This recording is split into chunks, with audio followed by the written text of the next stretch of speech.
Design a one-way slab having a dimension of 3 meter in 6 meter. The slab is to carry a uniform live load of 7,150 Pascal. So assume the compressive strength of concrete is 27.6 MPa and the yield strength ng ating reinforcing bar is 276 MPa for mean and temperature bars. So parehas lang yung yield strength ng ano natin, mean bars at saka temperature or shrinkage bars. So halimbawa una, so ito-drawing muna natin yung ating slab. So sabihin natin yung slab natin is ito yung 6 meters. Tapos ito yung 3 meters. So sabi, is titingnan natin muna kung i-design natin siya as one-way slab or two-way slab. Pero bago natin gawin yun, alamin muna natin kung ano yung live load niya at saka dead load o ano yung mga sources of load. So, kung babalikan natin tong ating problem, meron tayong, ang sinabi lang dito is to carry a uniform live load of 7,150 Pascal. So, live load.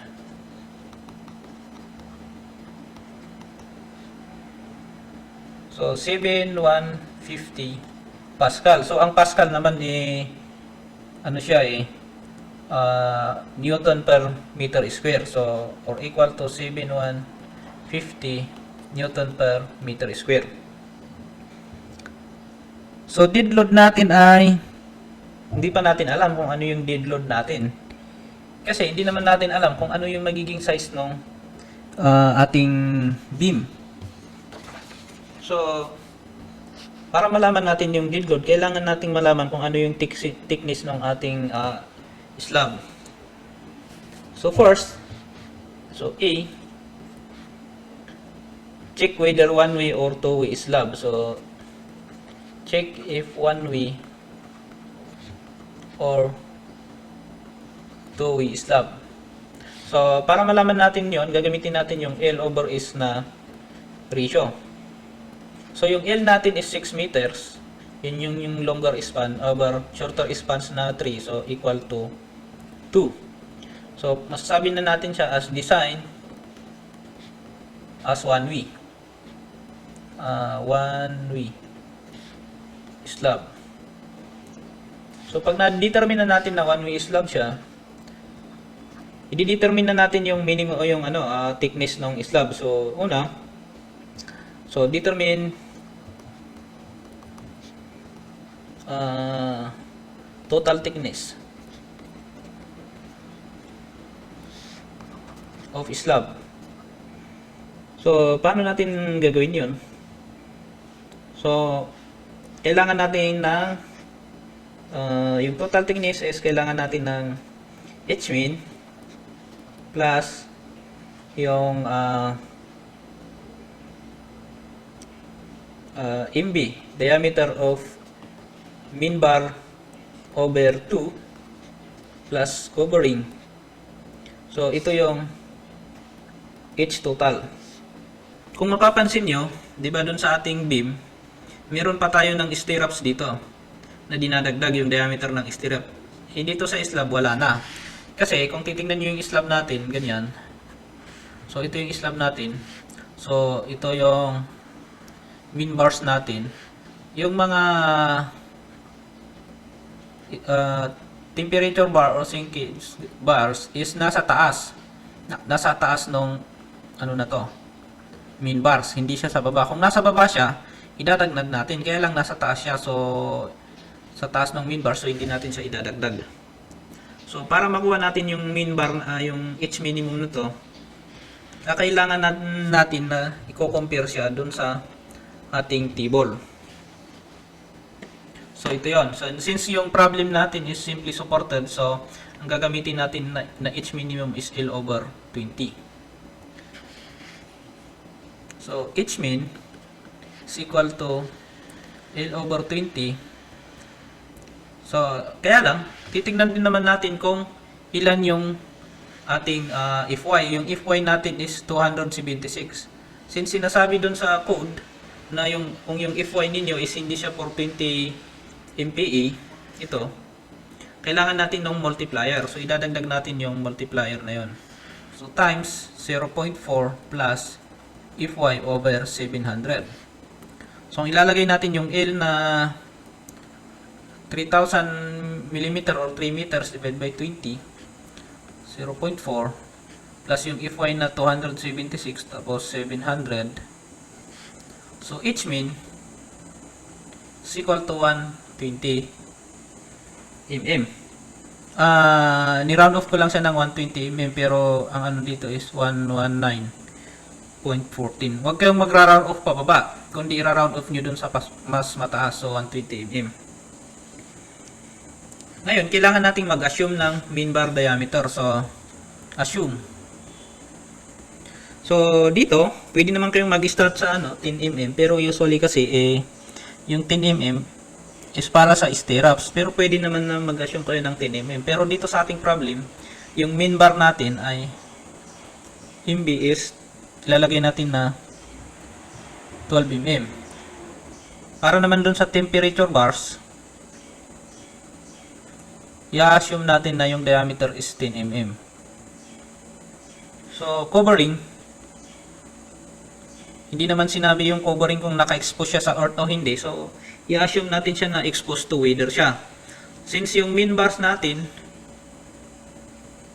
ay in-assume natin yung mean bars natin na 12 mm. So, sabi naman dito 16 mm diameter bar in smaller ay 40 pagka-exposed to weather. So, i-assume natin siya na exposed to weather tapos 12 mm bar yung MB natin. So, 40.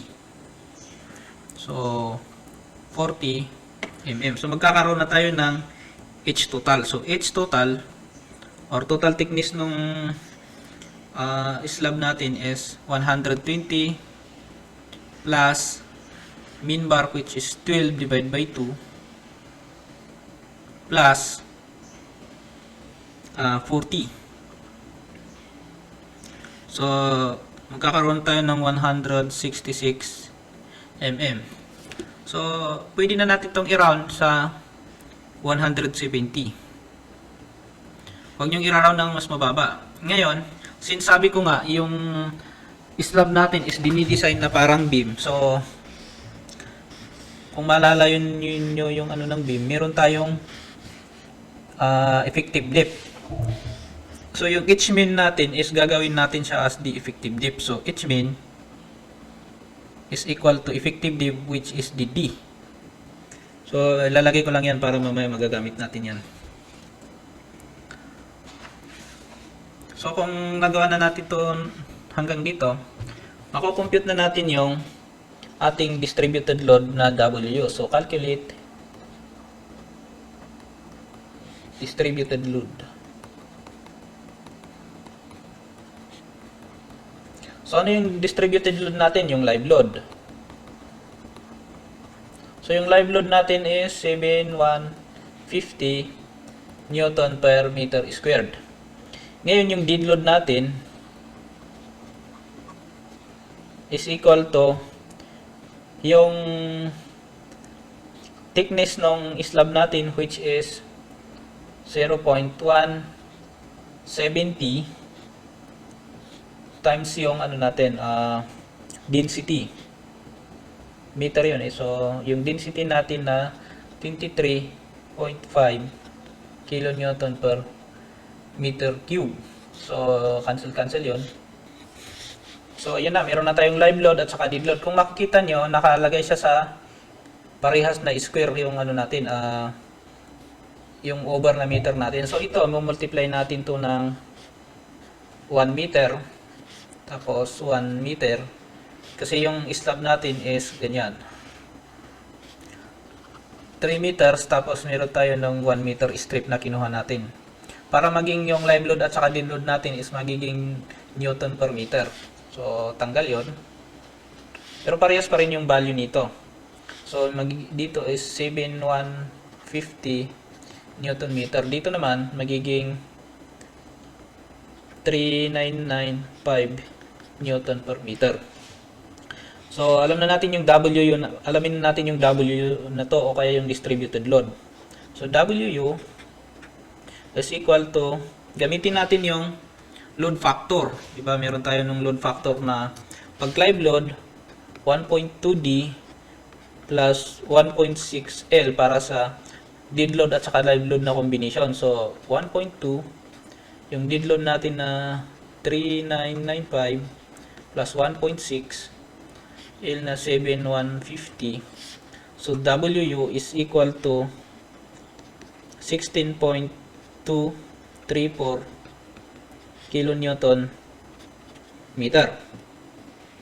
So, kung titignan nyo rito, magiging, kung ito yung slab natin, so simply supported, so ganyan lang natin. Ito yung uniformly distributed load natin.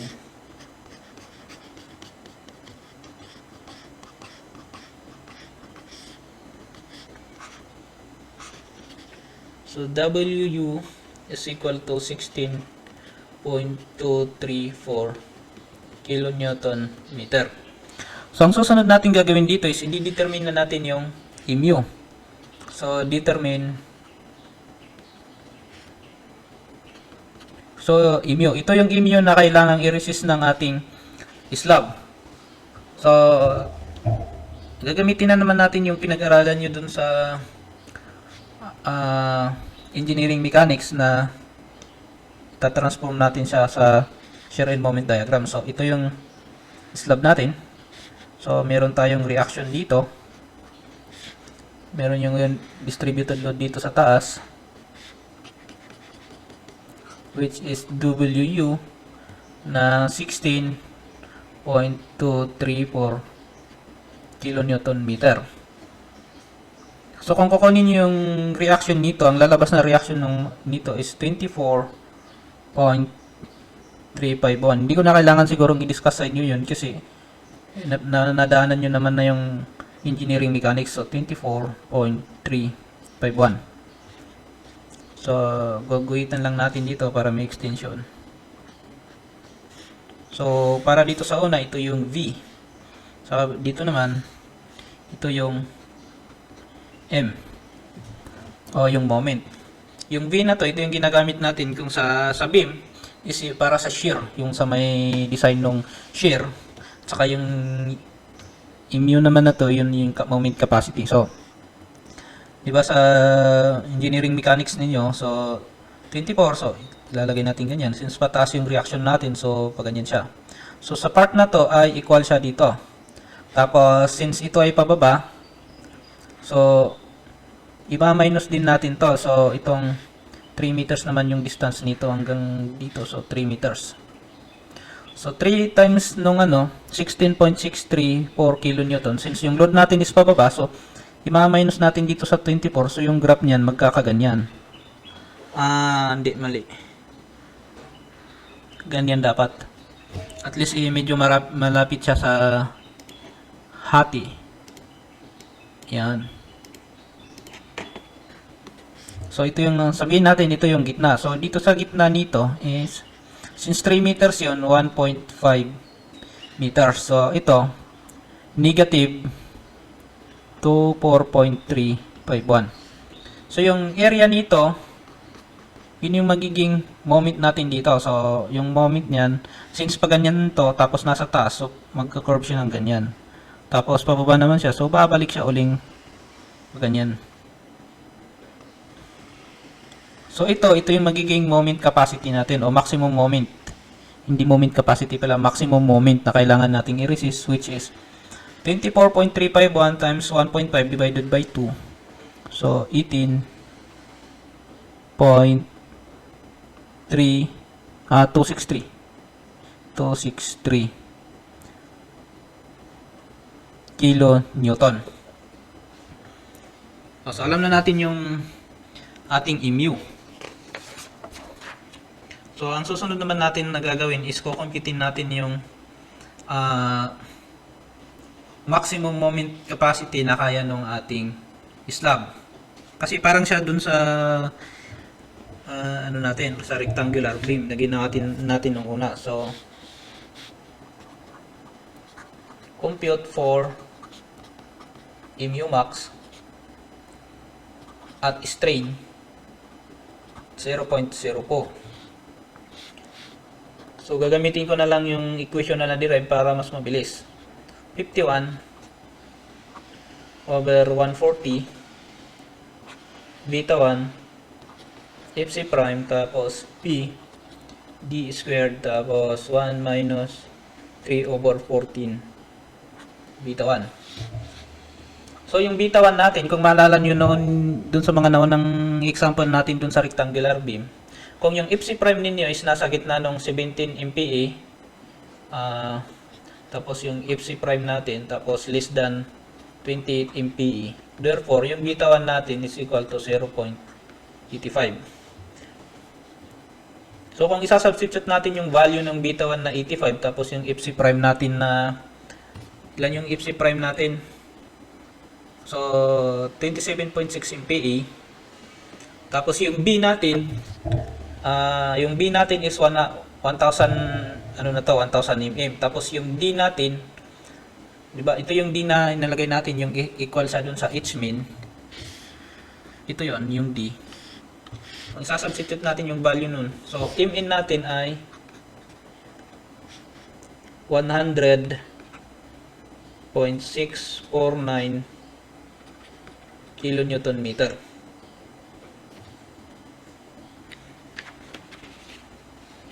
So, mu max is equal to phi mn. So, yung phi natin, hindi natin alam yung value ng phi natin. So, i-check natin muna yung stress. So, check for stress. So, Fs is equal to 600 d minus c over c. Since yung c natin at c max, c at 0.004 strain is 3 over 7 as na-discuss natin sa mga previous na discussion natin. So, yung D natin is 120. So, yung C natin ay magiging 51.429. So, kung isa-substitute natin yung 51 dito sa C na to at saka yung D na 120, yung Fs natin is equal to 800 MPe. Ngayon, uli, kung maalala nyo uli yung ating expression noon o yung sa sinasabi ng code, kung yung Fy natin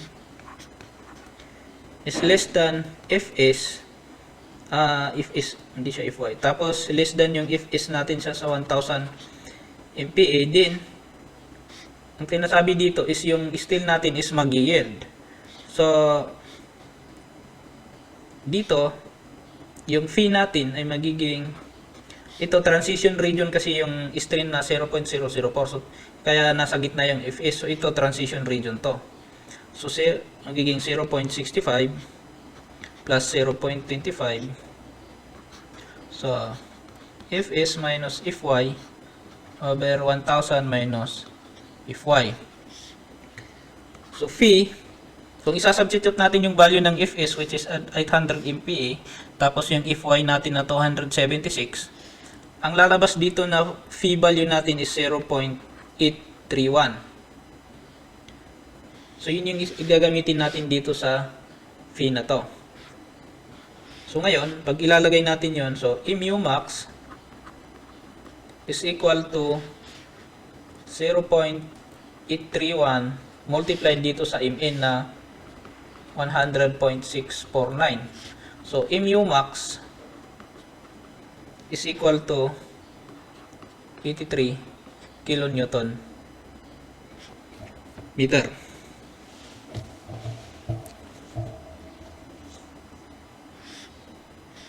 So, i-compare natin yung mu max dun sa mu. So, yung mu natin ay may meter yun.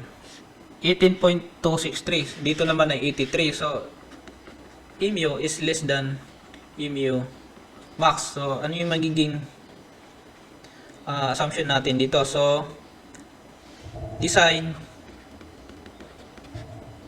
as singly reinforce one-way slab. Ngayon, kung mas mataas naman yung mu natin dito sa mu max, edi gagawin nating doubly reinforced na one-way slab. So, titignan naman natin uli kung yung ating slab is ano siya, pwede siya sa tension control. So, compute for mu t at 0 point at strain 0 point, bakit ganon, 005, tapos yung phi natin is 0.9. So alam natin yung phi, so pwede na natin gamitin yung na-derive natin na equation na mu t is equal to 459 over 1,600. So, yan. Beta 1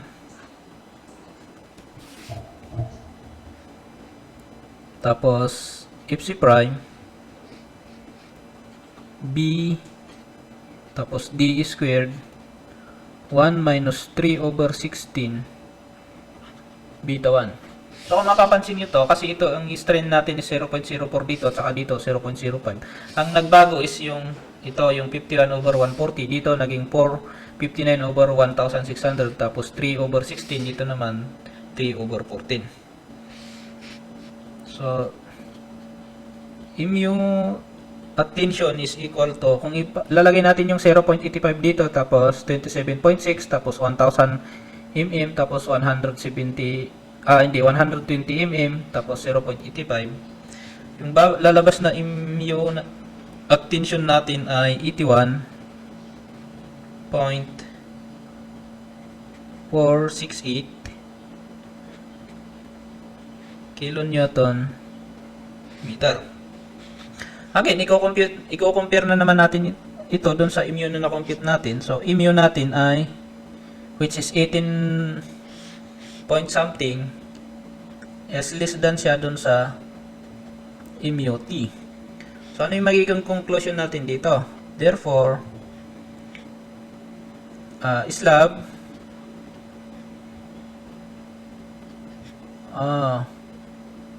will be designed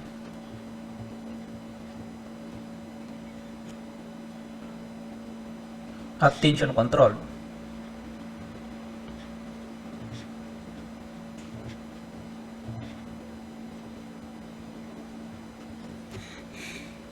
Pagpasensyaan nyo lang yung panulat natin at pangit na. So yung phi natin is equal to 0.9. Bakit ganon?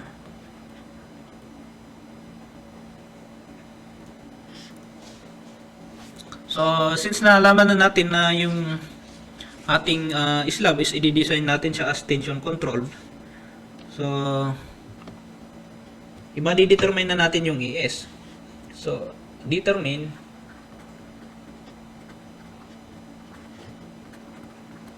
yung ES natin. So, mu phi mn. So, alam na natin na yung phi natin is 0.9 kasi tension control na siya. So, yung mu natin kanina na 18 point something or 18.263 is equal to yung phi natin na 0.9 mn. So yung nominal moment na i-resist natin is 18.263 divided by 0.9, so 20.262 kilonewton meter. So, ano yung susunod natin gagawin? Dito na lang natin hahanapin yung actual value ng E. So, compute for the value ng E. So, paano na yun? Yung gagamitin natin yung equation na Mn is equal to 0.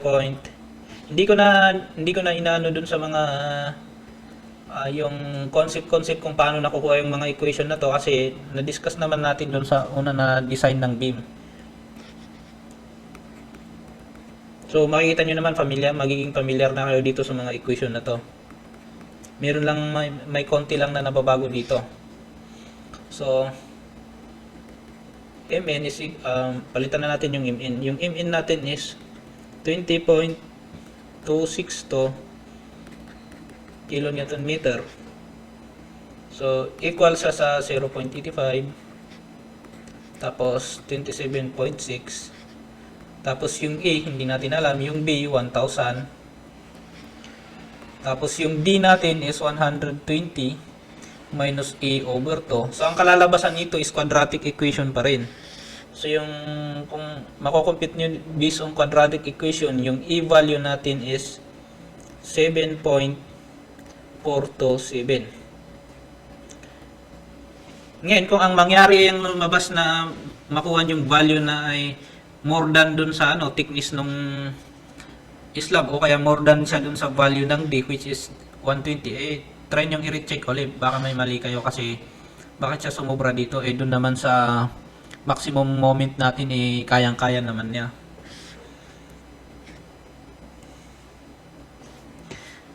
So, pagka nakuha nyo na yung value ng A, di ba, meron tayo ng summation of horizontal forces, meron tayong compression doon sa concrete is equal doon sa compression doon sa tension. So C is equal to T. Pero pag ilagay natin yung equivalent equation ng C at saka T, magiging 0.85. Ito yung para sa C. If C prime AB is equal to A is if Y. Ito naman yung, ito is para sa C, ito naman yung para sa T. Pagka ilalagay nyo yung 0.85 times yung ito, 27.6 times yung A natin na 7.41 mm times B na 1000 equal to A is Fy. Yung Fy natin is 276, so i-divide nyo lang dito dun sa C. So yung A is natin ay magiging 631.295 mm squared. So, ang susunod na gagawin natin dito is check for min in max rho. So, check for rho min and rho max. So, yung rho min is greater of D2. Rho min is equal to greater of yung ito, square root of if C prime over 4 if Y at saka 1.4 if Y. Kung isasubstitute niyo yung mga value nito, ito magiging 0.00475, tapos ito naman 0.00507. Ngayon, yung rho natin, kung maalala yun yung equation ng rho is equal to A is over BD. So yung ES natin dito ay 631.295 divided by yung B natin which is 1000 times yung D natin na 120. So yung rho natin is equal to 0.00526. So yung rho min natin is ito. Kasi greater of kahit sino dito basta mas malaki, kaya ito yung mas malaki. Ngayon, yung makita nyo, yung rho na computed natin is mas malaki dito sa min. So, ngayon mas malaki siya. Kukumputin naman natin yung rho max. So, ano naman yung rho max natin? Yung sa rho max is equal to 3 over 7. Bakit ganun? Tapos 0.85 beta 1 if C prime over if Y.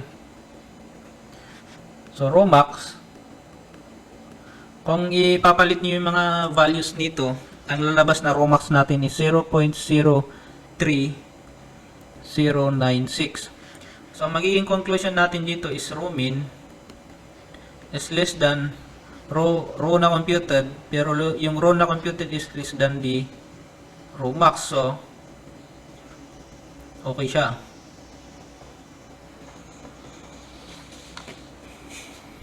So ang susunod naman natin gagawin is kukumputin natin yung spacing.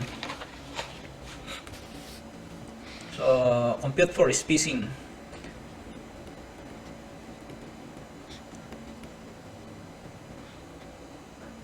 Min bar spacing. Kung maalala nyo, inassume natin na yung min bar natin is 12 mm.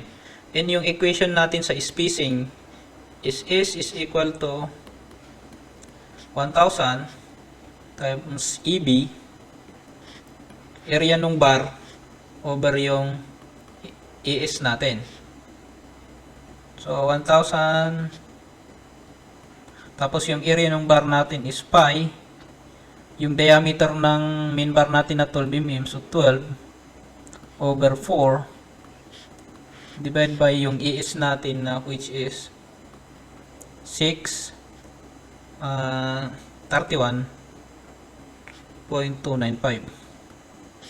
So is natin is equal to 179.151. Dito sa spacing hindi kayo allowed na mag-round up, dapat round down. So, i-round down natin. So, magiging, sabihin natin, 175. Let's say, 175 mm. So, ito yung 175 mm yung natin, spacing. Ngayon, i-check natin naman tong spacing para sa minimum and maximum. So, check spacing.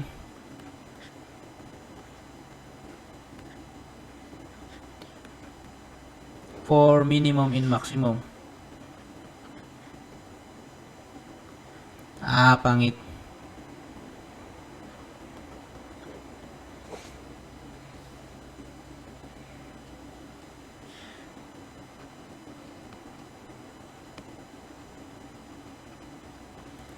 So, is minimum is lesser. Ay, greatest pala. Greatest of.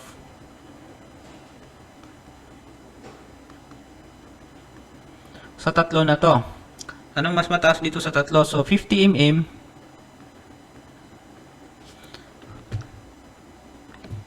So, saan ba yan? So, ito yan yung ito yan yung minimum spacing of reinforcement 50 mm, bar diameter in 4/3 of the aggregate.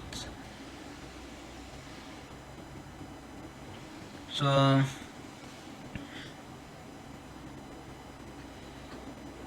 dB, tapos 3/4 of the aggregate. So ito 12 mm. Dito hindi naman siya in-specify, so in is natin not specified. So kung titingnan niyo, kanino mas malaki dito sa bar diameter at saka sa 50 mm. So ito yung magiging minimum natin. So is max, para sa maximum spacing naman,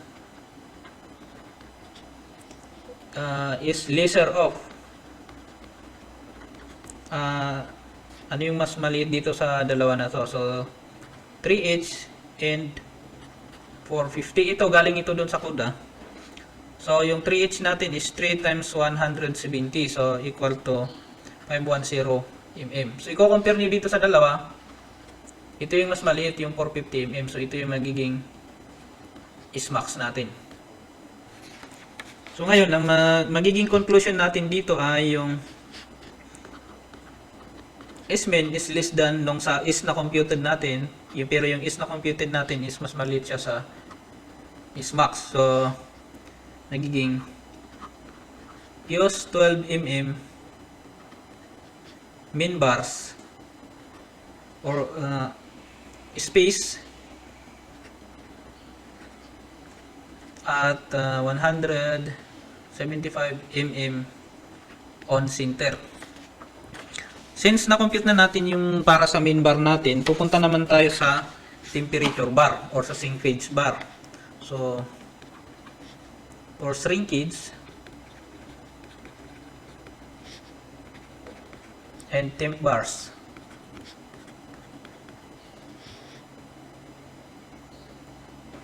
so dito gagamitin na natin yung table nung ating minimum reinforcement ratio. So ito, gagamitin na natin yung table na to. So, minimum ratios of deformed sinkage in temperature reinforcement area to gross concrete area. Ito yung, so, since yung FY natin is less than 420, ang gagamitin naman natin is deformed bars. So, 0.020 yung reinforcement ratio na gagamitin natin.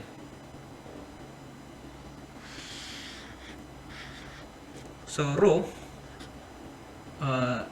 min na ito ay 0.00220.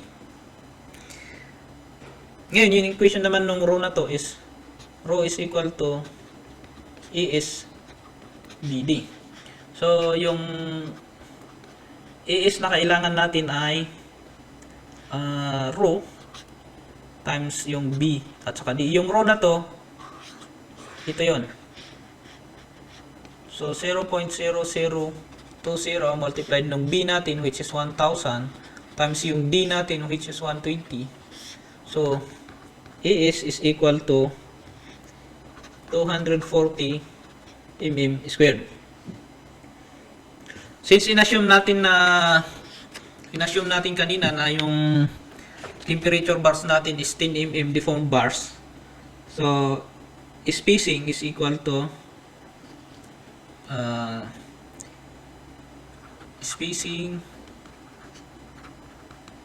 using 10 mm temp bars. So, spacing for the temp bars is on 1000 EB over AS. So, 1000 pi 10 squared over 4 over 240. So, ST is equal to 327.25 mm. Again, huwag kayong magra-round up, dapat round down lang. So, sabihin natin 325 mm. So, ito yung magiging space ng temp bars. Ngayon, i-check naman natin siya sa minimum at saka sa maximum. So, yung minimum ng temperature bar at saka min bar is pareho lang yung pagko-compute niya. So, dito, yung na-compute natin dito sa minimum is 50 mm. So, is min is less than doon sa ating ST. Ngayon, ano naman yung is max natin? So, ST max. Yung ST max naman is lesser of. So, 5H tapos 450 mm.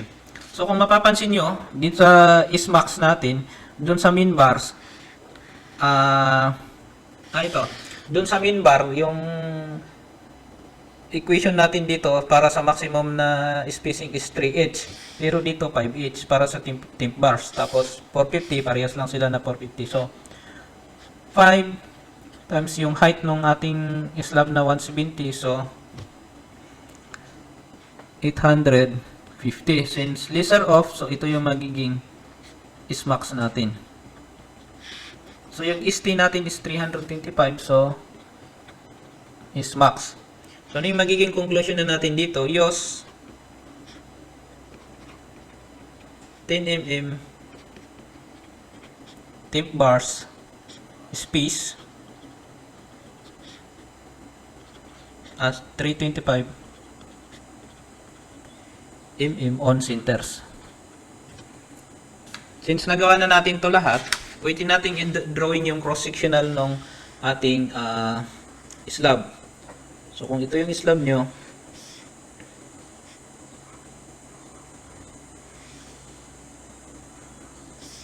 since simply supported, so ito yung ating support.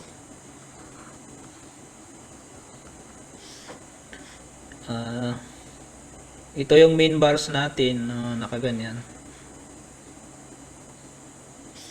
Tapos, oops, dito pala yun.